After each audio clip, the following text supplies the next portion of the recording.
నమస్కారం. కార్తీక మాసంలో శుక్లపక్షంలో వచ్చే చవితి తిథిని నాగుల చవితి అనే పేరుతో జరుపుకోవటం అనాదిగా వస్తున్న సంప్రదాయం.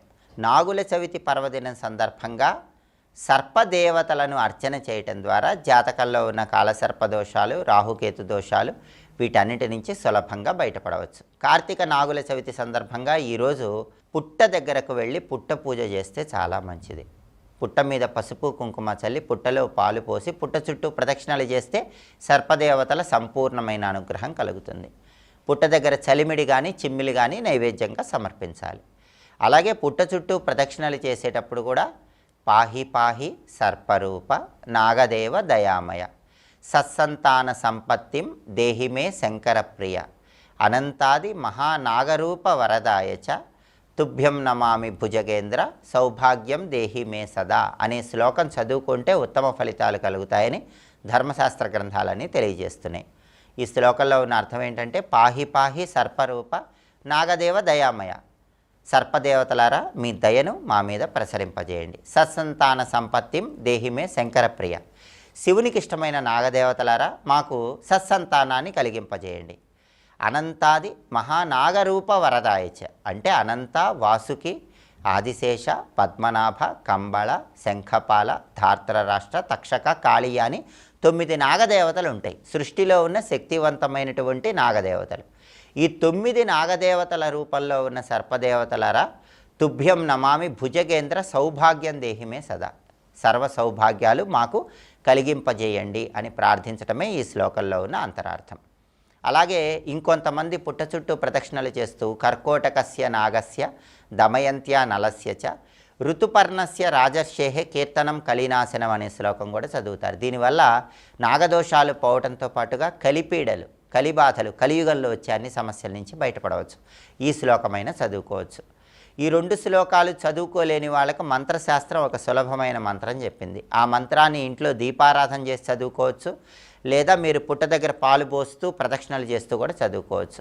ఆ శక్తివంతమైన మంత్రం ఏంటంటే భుజంగేశాయ విద్మహే ఉరగేశాయ ధీమహి తన్నో నాగ ప్రచోదయాత్. దీన్ని నాగగాయత్రి మంత్రం అంటారు. చాలా సులభమైన మంత్రం.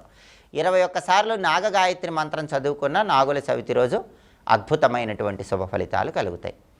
నాగుల చవితి రోజు పుట్టలో పాలు పోస్తున్నామంటే దీనిలో ఉన్న అంతరార్థం ఏంటంటే మనలో ఉన్న రజోతమో గుణాలు తొలగింపజేసుకొని సత్వగుణాన్ని పెంచుకోవటం అని అర్థం. అలాగే శరీరంలో కుండలిని శక్తి సర్పాకారంలో ఉంటుంది కాబట్టి కుండలిని శక్తిని ప్రచోదనం చేయమని కూడా అర్థం ఉంది. అలాగే మనలో బుసలు కొడుతున్నటువంటి కోరికలు నియంత్రణలో ఉంచుకోవాలని చెప్పడం కూడా పుట్టలో పాలు పోయటం వెనుక ఉన్నటువంటి అంతరార్థం. వైజ్ఞానిక పరంగా కూడా పుట్టలో పాలు పోయటం వల్ల ఒక ప్రత్యేకమైన ప్రయోజనం ఉంటుంది. ఎందుకంటే పుట్టలో ఉన్న పాములు పుట్ట బయటకు వచ్చి పుట్ట మీద సంచారం చేస్తున్నప్పుడు పాముల రజస్సు రేతస్సు పుట్ట మీద పడతాయి.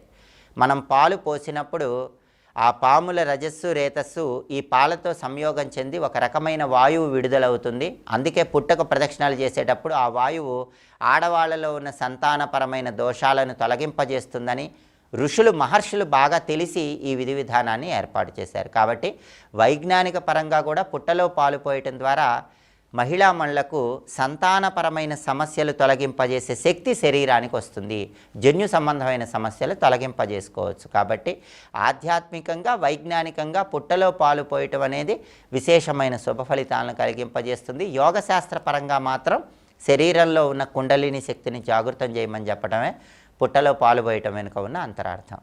కాబట్టి నాగుల చవితి సందర్భంగా ఏ సర్పగాయత్రి మంత్రం చదువుకుంటే అద్భుత ఫలితాలు కలుగుతాయి ఇంకొకసారి చూద్దాం. మరి భుజంగేశాయ విద్మహే ఉరగేశాయ ధీమహి తన్నో నాగ ప్రచోదయాత్. ఈ సర్పగాయత్రి మంత్రం చదువుకోండి. అలాగే ఈరోజు ఎవరూ కూడా వండినటువంటి పదార్థాలు తినకుండా పచ్చిగా ఉన్న పదార్థాలు తింటే నాగదేవతల అనుగ్రహం కలుగుతుంది. అలాగే ఈరోజు కత్తి, చాకు లాంటి పదునైన ఆయుధాలు ఎట్టి పరిస్థితుల్లో ఉపయోగించరాదు. ఈ నియమాలు పాటించడం ద్వారా నాగదేవతల అనుగ్రహానికి ప్రతి ఒక్కరూ సులభంగా పాత్రలు కావచ్చు. స్వస్తి.